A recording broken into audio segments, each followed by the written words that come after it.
வணக்கம். தெய்வ சங்கல்பத்திலிருந்து ராஜா கோவிந்தராஜ். சமீபத்தில் ஒரு பெண்மணி என்கிட்ட கேட்டாங்க, குபேர வழிபாடுகள் செய்கிறதுக்காக எங்களுடைய வீட்டில் அந்த குபேர பொம்மையை வச்சு நாங்கள் கலசம் வச்சு கும்பிட்றோம். இந்த குபேர பொம்மை வந்து சரியானதா அப்படின்னு சொல்லி கேட்டாங்க. அப்படி என்ன குபேர பொம்மைன்னு ஏதோ சொல்கிறாங்களே என்ன பார்ப்போம் அப்படின்னு சொல்லி கேட்டப்ப ஒரு தாத்தா கையை தூக்கிட்டு இருக்க மாதிரி இருக்குது. இல்லைன்னா ஒரு மூட்டையை தோளில் அப்படி பிடிச்சிக்கிட்டு இருக்க மாதிரி இருக்குது. அவர் தொப்பையோடு இருக்காரு, ஹான்னு சிரிச்சிட்டு இருக்காரு. அப்போ நான் கேட்டேன், இவரை வந்து லாஃபிங் புத்தான்னு சொல்லுவாங்க, நீங்கள் குபேரன்னு சொல்கிறீங்களே அப்படின்றப்ப, இல்லைங்க இவரை தான் குபேரர்னு சொல்லி வழிபாடுகள் செய்ய சொல்லி சொல்கிறாங்க, அதுக்காக தான் கேட்டேன் அப்படின்னு. ஒரு விஷயத்த நம்ம நல்லா தெளிவாக புரிஞ்சுக்கணுங்க.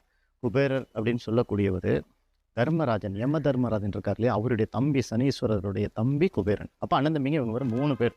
இந்த 3 பேரில் இந்த தர்மராஜனும் சனீஸ்வரரும் சிவபெருமான்கிட்ட வழிபாடுகள் செய்கிறத பார்த்து இவரும் வழிபாடுகள் செய்து அவங்கள்ட்ட ஒரு ஒரு திசையை வாங்குறாங்க.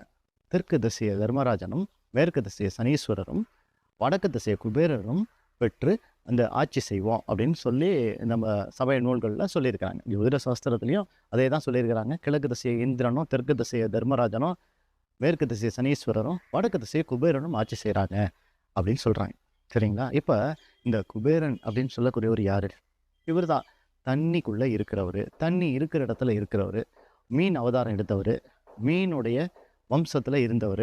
இந்த மாதிரி எப்படி வேணாலும் சொல்லலாம். அதனால தான் சில வீடுகளில் பார்த்தீங்கன்னா மீன் உருவத்தை வாசலில் பொறிச்சிருப்பாங்க, மீன் சம்மந்தப்பட்ட அடையாளங்களை வீட்டில் வச்சுருப்பாங்க.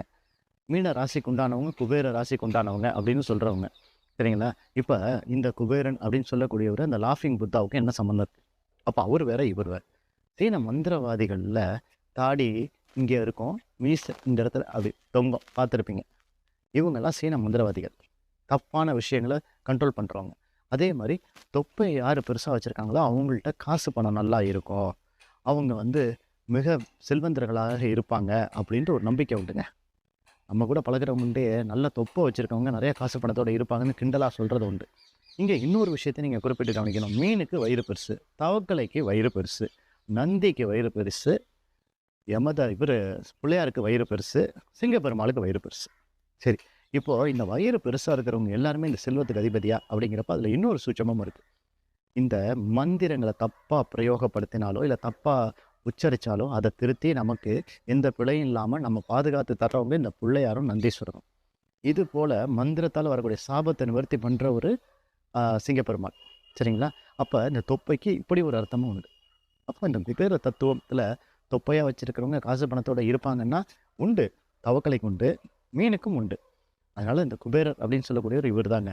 நீங்கள் பண ஈர்ப்புக்காக தப்பான பூஜைகளை செய்யாதீங்க, புரிஞ்சுக்கங்க. நன்றி.